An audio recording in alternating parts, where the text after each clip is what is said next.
Hello and welcome to this video. My name is Allie with Hey Marie Speaks, and if you're new to my channel, thank you so much for checking me out. If you are a returning viewer, thank you for your audience. I really appreciate everybody who watches my videos so much.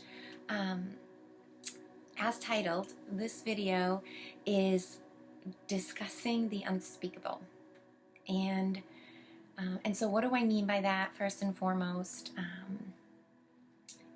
is two things. And what I'm really going to be attempting to kind of bring forth and clear ground around today in this video is going to be segmented or split into these two different versions of things that are unspeakable. What we can mean when we say the word unspeakable. So first and foremost, we have things that are indescribable, difficult to put into words, cannot have words. Words cannot describe them, right? This is things like the truth, feelings, frequencies, vibratory things. Sometimes they can be wrapped into circumstances and events or others and things, but it is difficult to put them to words. And sometimes even, especially when we get into emotions and feelings, perhaps there are not words enough to even describe the feeling or, the reaction or the sparking of whatever it is.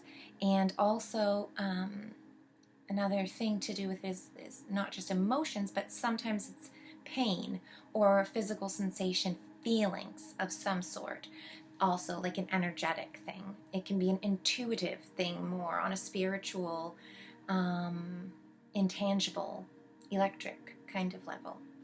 These impressions and ideas that we just have.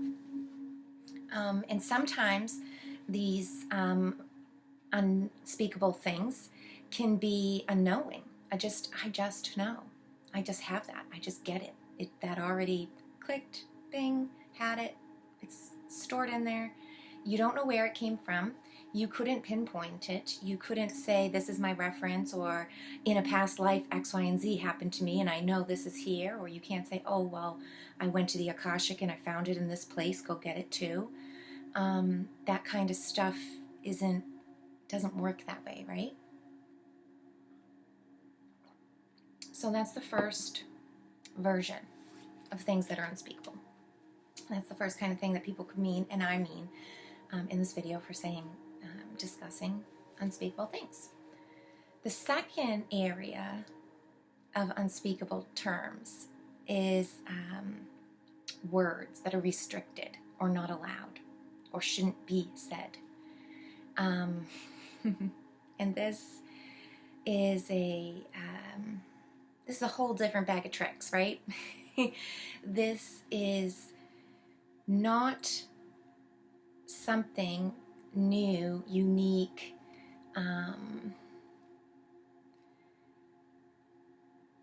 it is not something undescribable to you. It is describable and there, but it is not allowed to be seen or said or recognized or referenced in a way. And that is a huge area of many different workings that come into this kind of box of terms that are, unspeakable because they're restricted, because they're bad, they're not allowed, they're not nice. They're evil, they're demonized, there's, it depends on the category and the lens that you view whatever societal structures are that claim these things are not right or wrong to say or restricted, unspeakable, right? So the thing mostly for this video, I haven't really mapped it out, and honestly, I make these videos off the top of my head. If you don't know, if you're new to my channel, I do. This is a bit of a ramble. I won't pretend that I have specific trajectory and directionality that I'm going for, really. But I did know, and I do know this morning, that as I've been talking all of 2023 about truth and about doing the work, about showcasing transparency, about teaching through action, about being ourselves, and what it means to fully step into our own sovereignty and to actually, start making steps on your journey. Put your money where your mouth is. It's been my kind of motto, my tagline in so many videos this year. And that is just a calling to me. I just feel the season shifting.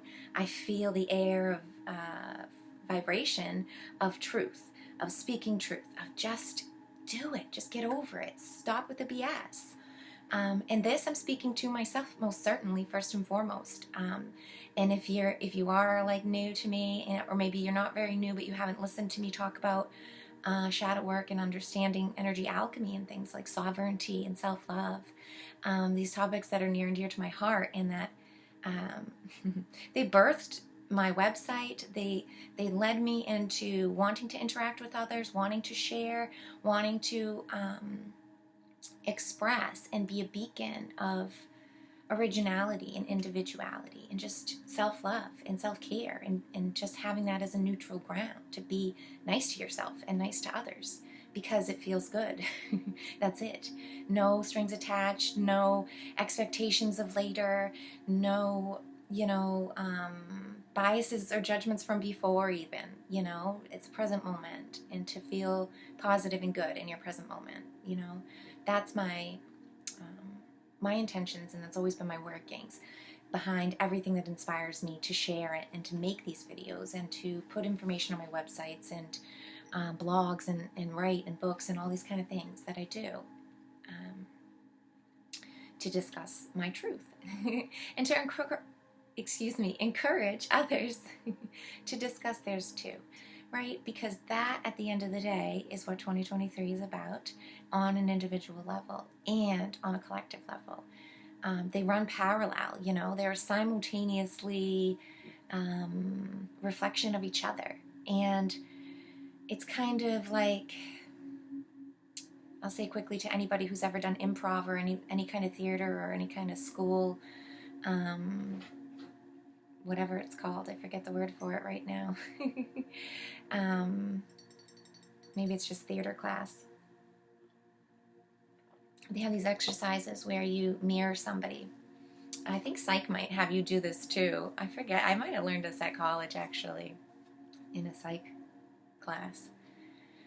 But yeah, you stand face to face with somebody and you copy them. And if you do it well enough, you can start off as the copier, and the other person knows you're copying them, and somewhere in between comes this strange change of intuition and understanding and speaking without words, that you, the copier, can become the leader, and you begin leading that other person in their movements or their gestures or what they're saying, their body language and stuff. It's a very interesting thing, and this is how we make change in our collective, and this is what the conscious collective really is, the outside world, the external showcasing. I like to a lot of times refer to it in the Matrix as the collective reflective, because it's really a kind of house of mirrors, not so fun house display that is hijacked by the negative agenda, and they have an orchestration of all of their little scare tactics and walkthroughs and all their mirrors and things to be displayed in a certain way, because they understand that thing that happens, the swapping of the copier and the person who thinks they're original, and they hijack that with mind control and frequency control, their mastery at that, right? This is what their trade, their craft is, and they've been honing it for centuries, at least this time around. And again, this time around, we have to remember that many, many times, right? These are also, and this is where we can get into other unspeakable things. This is why history is erased. This is why they steal cultures. They steal knowledge and information, both on energetic levels and on a physical level of books and scribes and tablets and all these things that we choose to use to try to keep them pure and keep them as, untampered with and true to what the person who is writing them and trying to share them could be, right? This is, another reason why they have unspeakable words. They have words that they control and that aren't allowed and that are bad. It's a control tactic. It's mind control. And anyone who cannot step back out of the personal level, out of the individual first-person view, and get into third-person view for a moment and understand the bigger picture and the scope of life, of duality, of progression, lessons, and evolution, bigger pictures, right? If you can step out and see that third-person bigger picture, then you can really see the mind control, the mechanics of these archonic, artificial, really kind of, what do you like to call it, Luciferian, satanic, just plain negative, bad, It's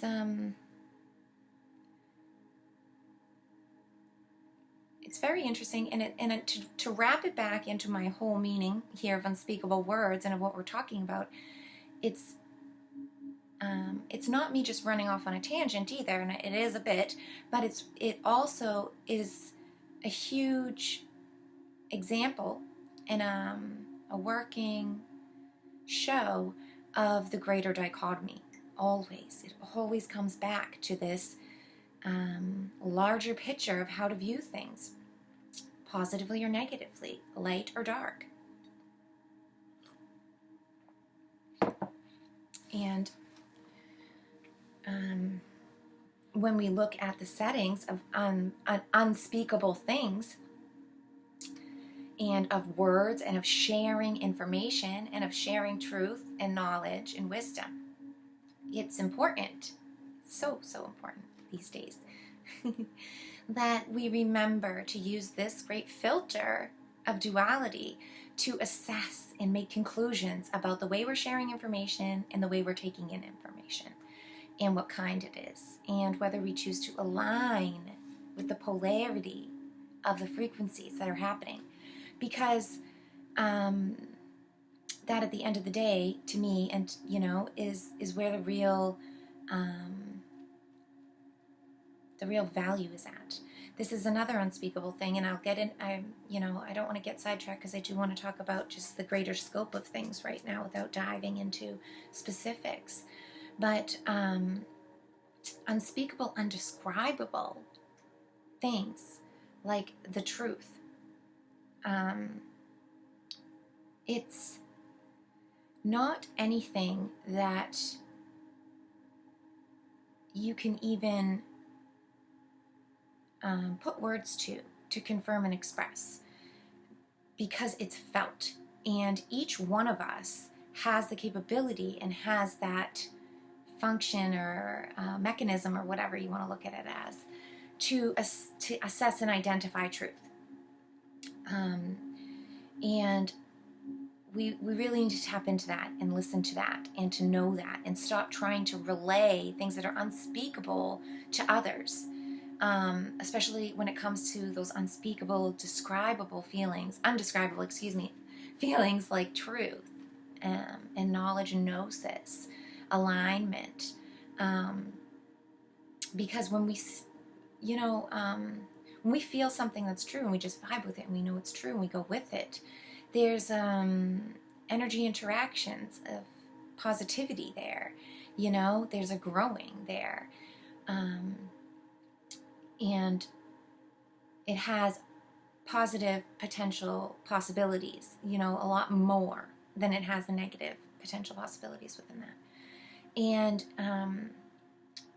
that's just the way it is, cut and dry. The ether, the universe, our physical body vessels even interpret and speak this energetic language, and that's enough. That's wonderful. That's it. That's you, collecting positive polarity. You don't need to go out and relay it. You don't need to entangle it and try to describe it and box it in to something, tie it down to say it is this for always, and then show it out to others and make sure they see it too and value it too, and then check with them and see does their truth align, and then it alters that feeling that you had in the undescribable feelings. And it creates other, unfortunately, negative undescribable feelings, of guilt and shame and confusion and doubt. And it's all tied up in things that you made up in your own head. And then you're passing them off to others and making presumptions and assumptions. And all of those have unspeakable energetic entanglements in them as well. And they're not really worth it, because they all collect a negative polarity. They're out there seeking to fill in value. They're out there seeking energetic confirmation. Yes, you're good. Yes, you're right. Yes, you're important. You're special. Your truth matters. I feel it too. Those seekings, you're seeking to fill up a void within yourself when you're looking for that, and when you're extending things out with that as an expectation. And that's negatively aligned. No matter if it has a positive frosting on it, I've talked about this so many times, you're still negatively collecting. And that's not helpful if you're looking, to gain positive polarity, at least, or at least, be a neutral flow of energy alchemy happening within yourself. Yeah.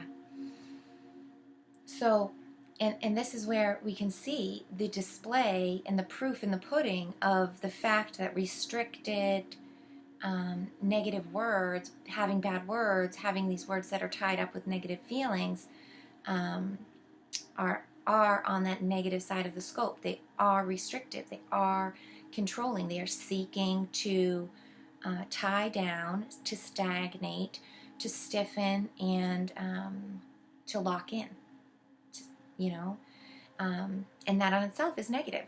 It's on a negative polarity. And so we can see, again, and this is how I'm trying to bring it back to full circle about the biggest picture here, about everything is always on this playscape of duality. Even the words that we speak, even the words that we don't speak. And that if we start to really take this in, this truths, and work within it, and understand that this is how things work, we'll see much more beneficial interactions, and we'll see a lot more growth, and we'll feel a lot better. And when uncomfortable disruptions come up and stuff like that, it's not like they never will, and it's not like we're trying to get to light where all of a sudden everything is positive, and it doesn't. It's not like that either. Too much of a good thing is bad, even, right? It's about honing muscles and gaining balance so that you have dexterity and you have wisdom in your movements, so that when you choose directionality and your alignment, you get where you want to go. You can do that. You can aim and succeed. And that's going to be my little rant, I guess, here about unspeakable words and the whole meaning of it, and where it becomes a reflection of that, once again, great dichotomy that we all live within, and that everything seems to return back to and to live within the scope of duality, this coin of opposites and polarities. So in that, I guess I am going to just quickly dive into a little bit of examples here of unspeakable things, and just for reference points for people that can spark some introspection, maybe after you watch this video, or later in your day or life, or weeks later even, sort of little seeds to think on, I guess, about these different unspeakable things.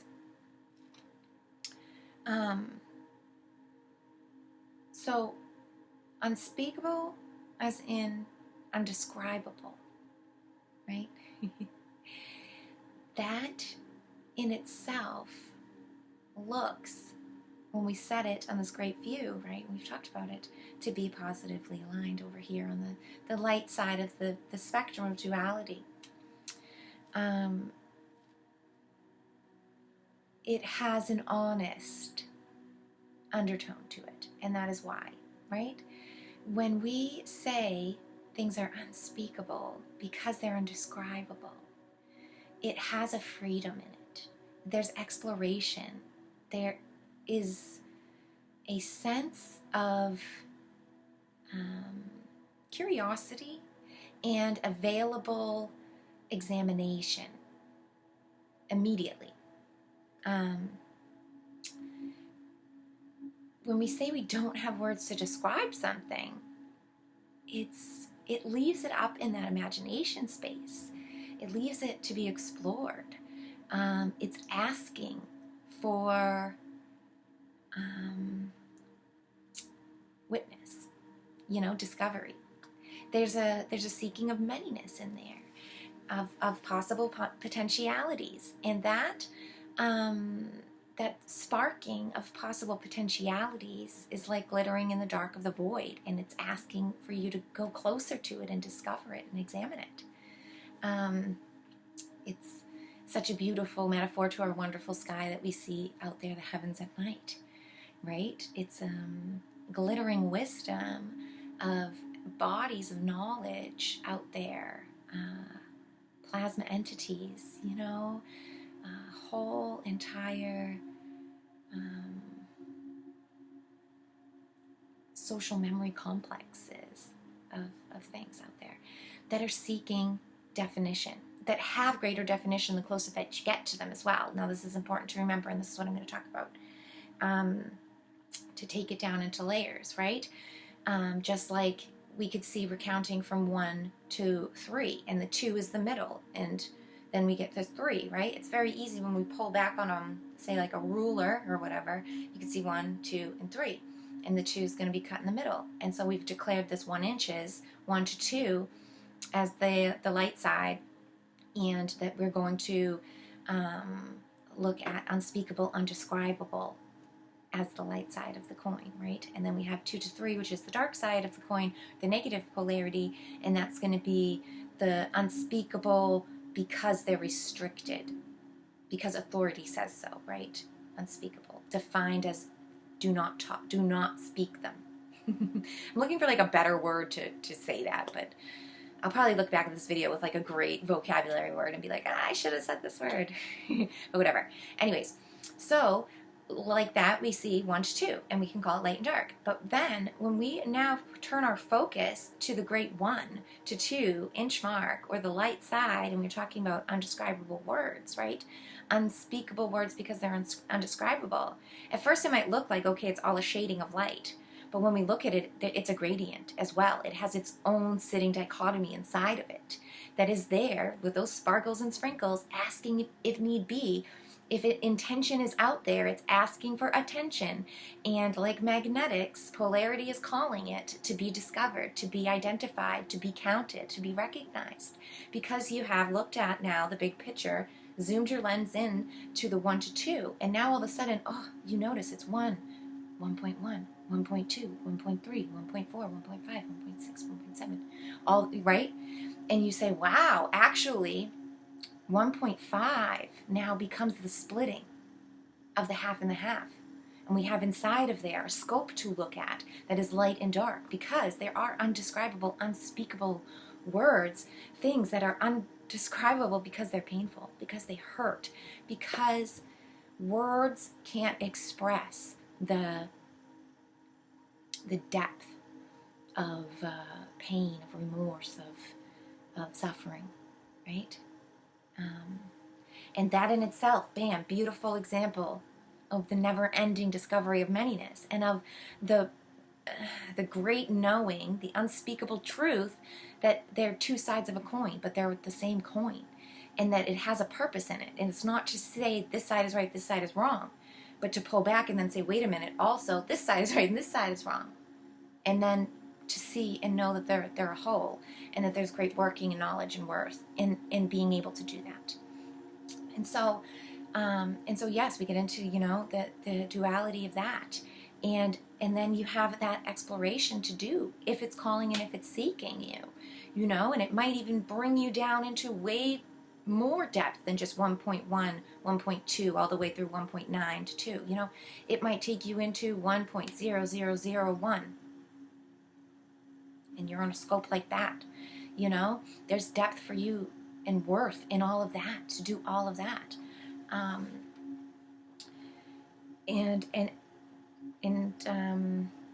So I don't want to get too off, and I'm already at 25 minutes. So, but this is the example, and this is the working that I really believe. This is unspeakable truths, and this is my words attempting to describe at the same time the largest unspeakable thing, which is truth, and how perception, perspective, and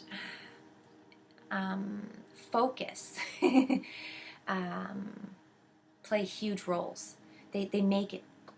They set the parameters, and knowing, we have to know that and understand that to work within it and be accepting and be able to find the fun in it and use the exploration for manyness, for greatness, and to not get bogged down in the negativity, and to not get over even on the unspeakable positive side, and to get wrapped up in negativity, and to polarize super negatively and get down on yourself.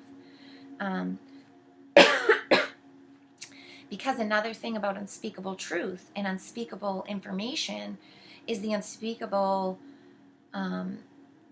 frequency. And that law in itself is as simple as, it feels good to feel good, and it feels bad to feel bad. It's cut and dry.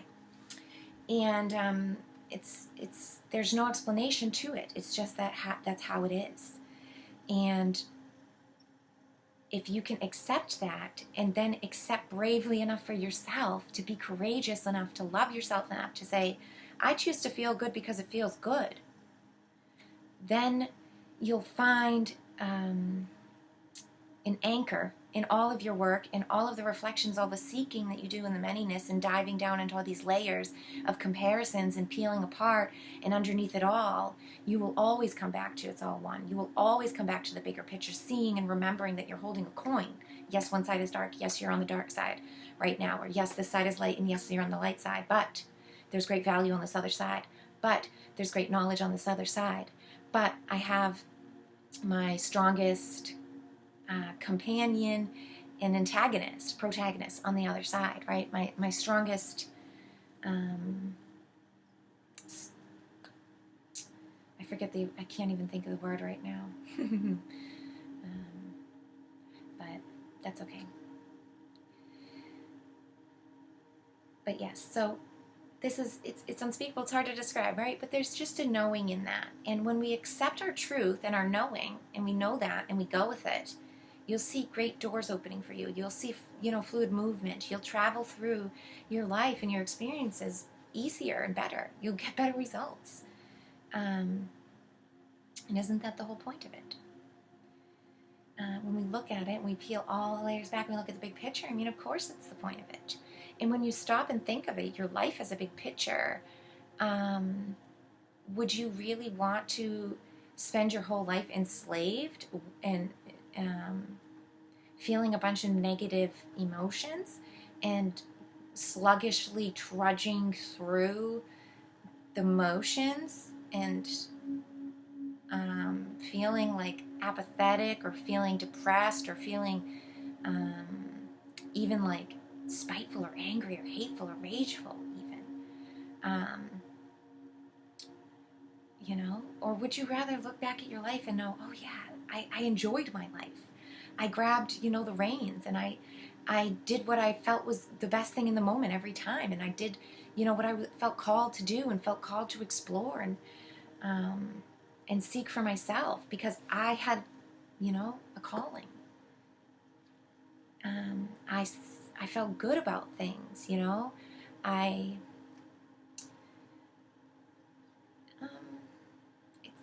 It's important, I feel, for us to always remember and reflect back at our life as a bigger picture. So many people, And this is how it kind of transition into unspeakable words, as in restricted. And we can look at the opposite side here before I close out. I didn't want this video to go too long. Unspeakable, restricted, and not allowed words, right? Don't say that. Don't talk about that. Death. That's a huge one. You know? The before, the after. How we got here. And what happens when we die. And, oh, you will die one day, and you're going to die. Like, these things, society, cultures, traditions, tell us not to talk about. Tell us to fear. Tell us they're uncomfortable. You might hurt somebody's feelings. Don't say that. Oh, you might scare somebody. Don't say that. Don't talk about that. Or it can also come up, you know, in a way of, oh, you're not scared of death? Oh, you're not? What's wrong with you? Oh, you should be, aren't you? What happens? Why would you think that? You know? These kinds of tactics, psychological tactics that brew and are passed around through society like contagions, are the real viruses. They are the real sickness. They are the real disease. You know, just like I was talking about at the start, how the matrix, the archons, whatever you want to look at, the evilness of the darkness, the rules and settings that happen within negative polarity, negative systems, their truths, their functionings, right, calls forth these kinds of workings, these kinds of tactics and mechanisms. They know them very well. And so they've seeded our cultures, our societies, our traditions and stuff with these falsities, with these tactics of creating doubt and fear, poking holes in things, and at the same time restricting, banning, condemning, abandoning, banishing, exterminating, unfortunately. It comes down to it, right? Anything to get the point across that is not allowed, that is bad.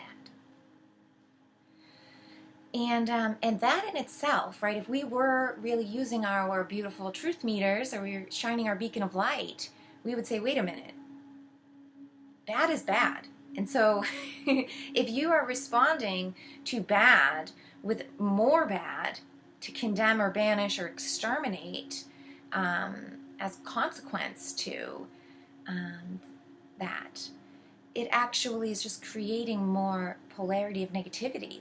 There isn't any positive in that.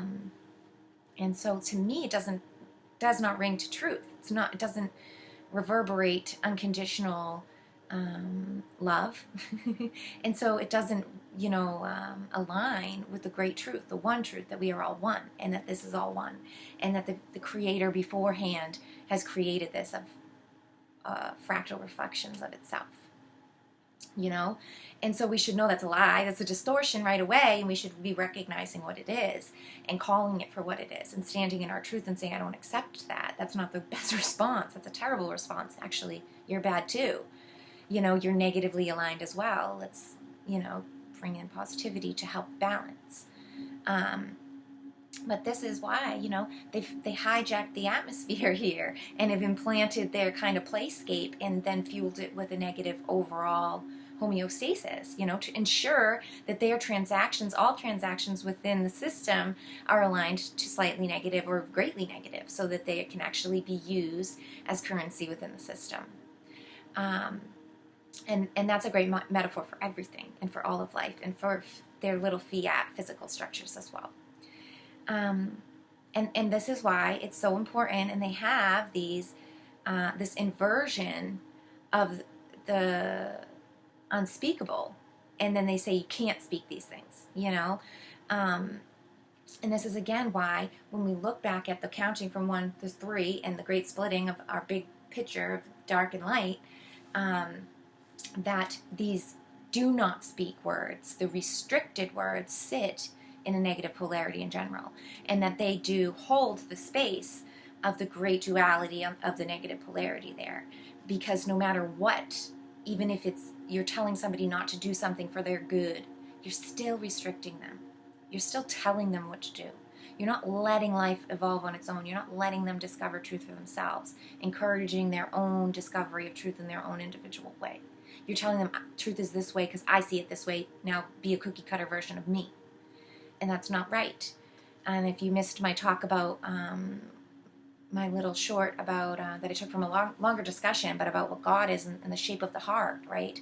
The physical, geometric, three-dimensional heart shape, quote unquote, could be the thing. What is God? What is truth? What is love? And the matrix systems, with their do not speak these words and this is not allowed, their model has a cookie cutter version. Everybody has to be the same heart shape and this shape and all of that. And they're saying that that's because it's for your good. That's the that's the best shape of the heart. And we've decided that that's the input that we got. And so they don't encourage anybody to go find their own heart shape and to come up in all these different ways. Like I showed my heart shape rock collection and all these different rocks that look like hearts in their own way, right? But they still have they embody the shape. They're recognizable as the heart.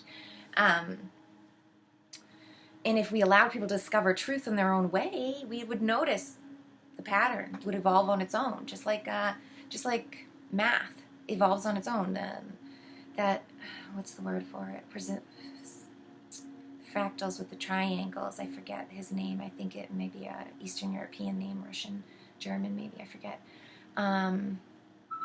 But all the triangles, they show up no matter what. When you do this certain math and the certain randomized structures, just like a fractal is, random, follows very basic rules, but you get different results, right? It's a template. That is the real truth. and back to the unspeakable words and restricted words, they have taken their truths and said that they are, and that these are the only right ones. And don't waste your time or bother with the others. And even if you think you're doing that, right, back to my point, even if you think you're doing that for the greater good, it's not, because it's restrictive in itself.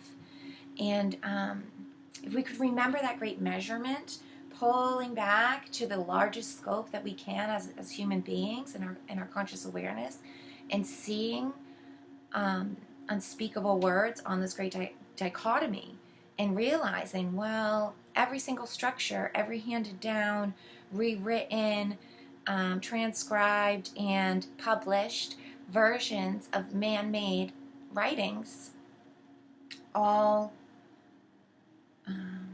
use terms and phrases and use this approach of don't say this, do this, don't do that, don't do this. And if we could remember and understand, oh, wait a minute, that's really controlling, actually. That's sitting on the negative alignment. Let's pull it back. Let's look at the real truths of what's being tried to be expressed with the unspeakable here. Hear the unspeakable and take it and use it and understand what the real unconditional love underneath all of that is. To be, and stop telling people what they should and shouldn't do. Because if we allowed everybody to uncover that within themselves, they would blossom into a heart shape.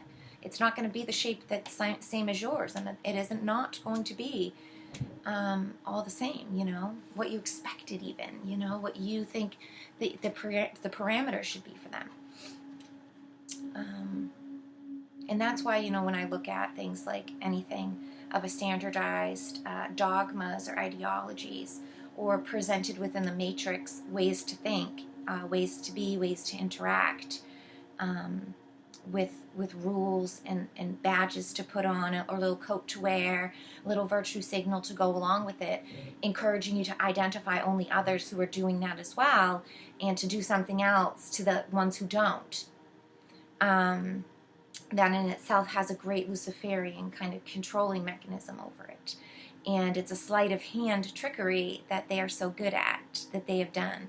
And when you think back and you say and you see, oh wait, they have gone into all the old sacred places, cultures, and traditions, and massacred and stole the information, the energy, and the lives, the love, and the truth from all of those beings, and they had it in their possession, and it's been tainted.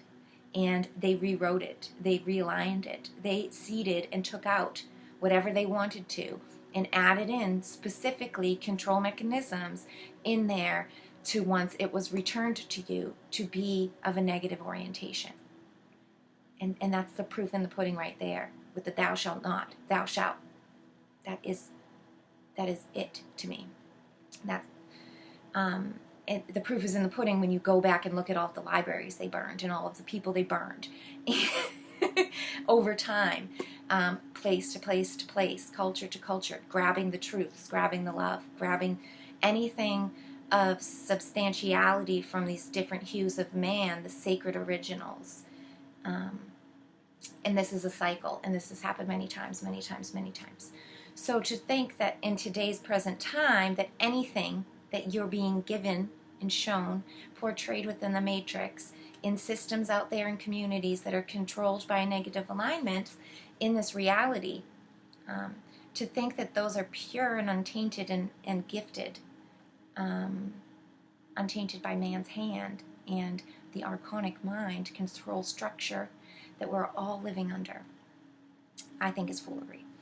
I think is one of the greatest liar loops that so many people roll around on, and is quite frustrating to those of us who see it from the greatest point of view, when we could remember to look at the ultimate side of the coin about talking about unspeakable things and what that means. And so I hope this has maybe got some people to think about word choices, what we say, how we say it, why we can speak things, why we can't, and also where that responsibility lies, where those rules and regulations are coming from. Are they outside sources that are programming you and offering you in-app purchases for you to take into your little slave model within the matrix and run? Or is it things that are bubbling up from within? Is it gnosis from inside of your soul and heart that you're connecting with directly from your center channel in your cord, your truth? Because when you get into that kind of space and you can tap into your imagination space, your heart center, you can receive and hear more of those channels that are out there for us to tune into. When you take time to quiet your own broadcast and actually listen and to go through the static and find other stations, right? You will hear different options. But please also remember the great duality we sit in, remember the scope, and remember the lining, defining line that sits between positive and negative. And remember that if ever things are impressing upon you in an infringing way, that carries a negative polarity. No matter what, the frosting and glitteries, the sprinkles on top, the lip gloss and the makeup, just remember there's an underneath that's attempted to be covered up for some kind of reason, because it is not so pleasant. It is not as it seems. That's the only reason that's done. Because if it's not needed, it shines with transparency, without makeup, without a filter, without any frosting. You'll enjoy that beautiful thick cake layer of truth, because it's unspeakable, undeniable, and it's ever present. It's instantaneous, that's the word. It's an ever-flowing thing.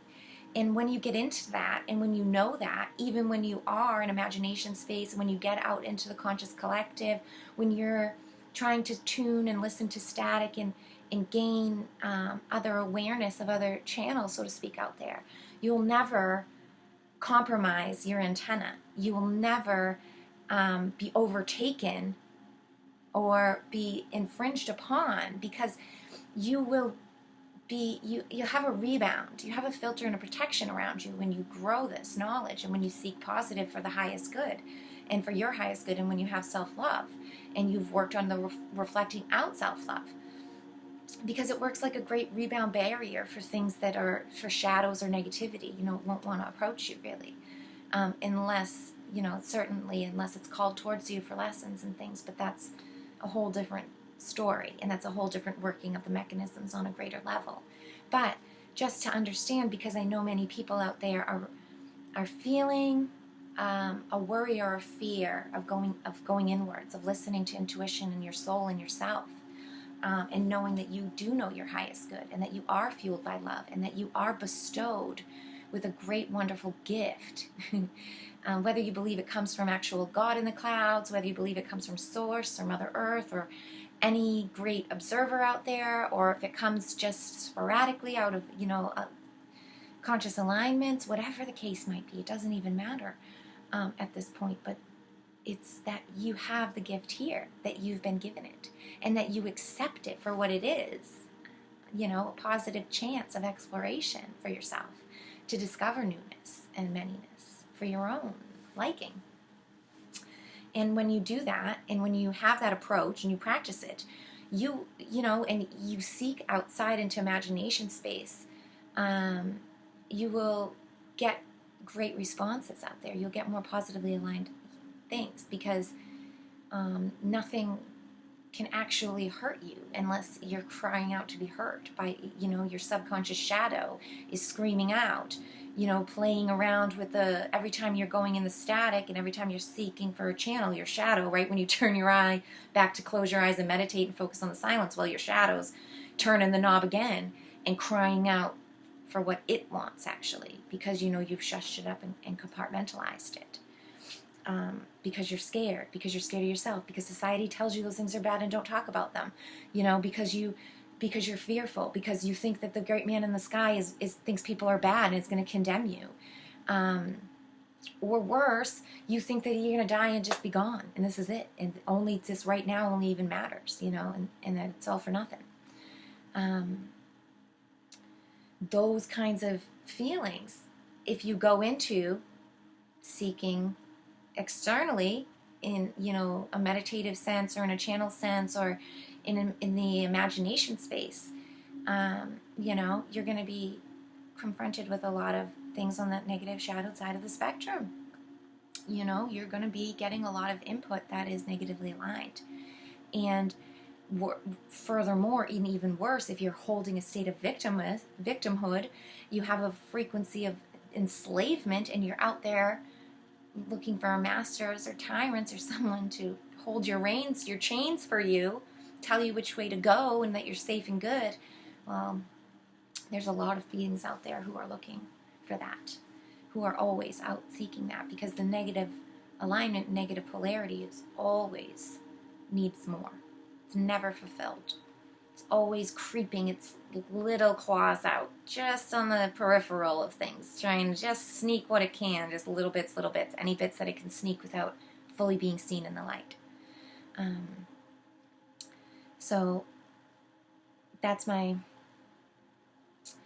roundabout way of kind of saying, I hope that people who might be caught in these major liar loops could start to just do some inner reflection and really hold out those beliefs and those things that you're told and you see and you interact with, all those systems, people, your relationships, all of these things. Start seeing them as partnerships, co-creating, experiences and ideas together, and ask yourself, what is this charged with? What does this feel? Does this good is good?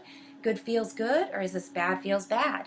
And why? And let me pull it back for a further layer and explore in there and see, is it restrictive? Is it confining? Is it, am I trying to trim my edges around a cookie cutter right now and jam my truth into something that I don't completely align with? Why don't I just remember and take the truths and look at those for a while and go with those and see why I align with those and dig into those, find the manyness of exploration there, and leave those other pieces that don't feel good. Give them back. Let them go. But these things are unspeakable. And when you do that kind of work, too, this is the last I'm going to close with, is that this kind of work is unspeakable. This kind of alchemy that we do on an inner level, it's not meant to be spoken or shared, even. I speak it and share it to teach through action. I speak and share right now because this is the time for it, because many people need to hear it. And I need to hear it out loud as well to keep myself motivated and keep myself doing the work every day, lifting the weights, turning the camera off, going through my day and doing these things all day. It's difficult. It's really, it never ends, and it's always changing, always evolving, and you have to be able to, like a marathon runner, get in the groove, get in the flow, and just keep going with it, one foot in front of the other, and just keep it going. And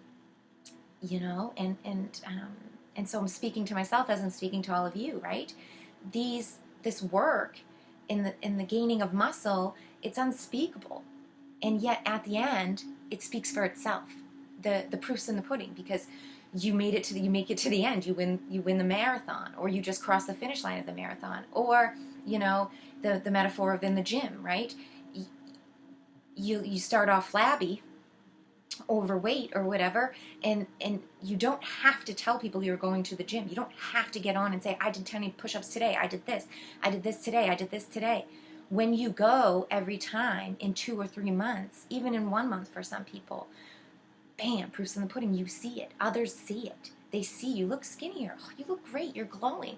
You look trimmer. Oh, wow. Where's that? Like, your arms don't even shake when you put them up. Or you sit down and there's no, cellulite or whatever. You see it. It's unspeakable. It doesn't need to be spoken even. And I talked about this with the truth being, that water is wet. We don't need to go around with a thing of water and make sure everybody touches the water and that they agree with you that water's wet. There's so many other metaphors with that, but I won't get into that. But these are the kinds of things, like our journey, our little things, all the great little work that you do all day, to keep yourself honest, transparent, to stay positively aligned, to feel good about yourself, to encourage yourself and others, to go for your passions, to feel good about your choices all day, every day, right? To feel good about your present moment and to enjoy it. These, to me, are the unspeakable truths, and that when we do them, you just radiate out happiness and love and joy, and it doesn't have to be spoken. You don't have to over-exaggerate it. You don't have to have a beaming smile on all the time. You don't have to be like super courteous and like opening every door for every person and like bowing down to people and namaste to everyone, or any of these other kind of virtue signaling things. It's not necessary, because the vibration alone speaks through the ether, and all recognize it and feel it. It's unspeakable knowledge. So, and that the last thing of the unspeakable knowledge is like the great gnosis and everything, and the great teachings of truth, and finding your own, and that it speaks for itself. It all comes back to that, and and the last thing that I will say, just to inspire and also remind myself and inspire myself, because sometimes it, like I said, the unspeakable things, they can get in the shading of the dark area, and you can really want to speak out. You can really want praise and admiration, and parts of your shadow do want that, and you do need that, and your inner child does need that. You need love and community, and to give, offer service, and to receive as well, right? These are important things. These are things we came here to do and to enjoy and be a part of.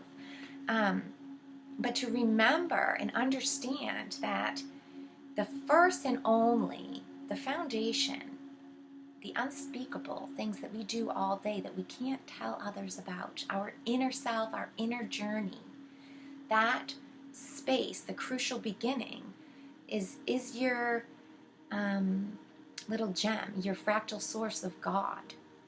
And it's your purpose, it's your role, it's the camera that watches your show. There's an observer behind there. The wonderful observer witnessing, the father, the mother, whatever you want to look at the scope as, the universe, the scribe, the records, the record keeper, however you like to visualize that happening. That's what I tone back into. That's what I tie my anchor into, crawl into my heart center palace and get feeling good about, and remembering and knowing that everything that I do is seen and appreciated by the great observer, by Father, the great Father and the great Mother, that I am a child of them, as kind of corny or as like dogmatic as that sounds. I do mean it in the most open, unspeakable words of undeniable truth that there is, right? And that I'm always seen and witnessed and loved.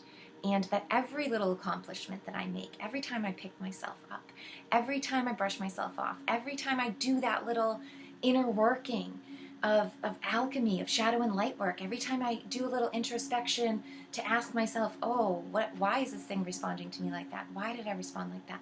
Why am I feeling offended by this or that? Why am I feeling good about this or that? You know, doing these kinds of things, instead of ever thinking and wanting and expecting pats on the back from others out there, get that instant pat on the back, that instant feeling of being seen by knowing and residing in that you are always seen, and that you are, the whole thing is, your show in your individuality is always watched and loved. You know, you're the star, and people are you know, you can know that the great Logos is, you know, cheering along with you. And when you fall, and when they're crying right there with you, like whispering, you can get up, you can do it. Or, you know, think of any kind of movie that you've seen or book that you have. When the character's in their hard spot, you're like hoping that they're going to get back up, like they're going to persevere through, you know. Just know that you're watched just like that. And remind yourself of that constantly. And I do too, because it's a great swapping and trick, and I'll bring it finally in closing. I talked for an hour this time. But this, you know, there's the inversion, the trick there of the negative orientation to get us to forget about the great observer, to forget that we are always watched, and to feel comforted in that, and to feel scared by that, or to turn it into even worse, negatively aligned matrix structures like Big Brother, or you know, flip-flop it into this story about a scary man who in the sky who's going to condemn you if you don't follow all of the steps to the dance correctly. This is inversions, and if we could recognize that and return to ourselves and take the truth on for ourselves, I think would be, you know, a much better spot. So I'm going to wrap it up there. I rambled on for a little bit longer than I even wanted to on this video, but thank you. If you have listened to me for the whole thing, thank you so much for sticking with it. I hope that it's been enlightening. I know that it's so helpful for me to be able to express and speak these things out. So thank you for listening. And I will catch you around again. If you're looking for me in the meantime, you know, amariespeaks.com is always there. You can find me on Telegram if you're looking to keep up to date with the kind of things, videos, links, blogs, positivity, infographics, personal things. They're all on Telegram. You can find me at amariespeaks over there. Or if you're finding me on BitChute or YouTube, you already know I'm on there. And finally, Spotify. I do have a podcast over there with Hez. Separate content. If you're interested in podcasts, you can find me over there on Marie Speaks as well. So thank you. I hope you have a beautiful day or evening wherever in the world you are. Thank you for your beautiful contribution to our collective. I will catch you next time.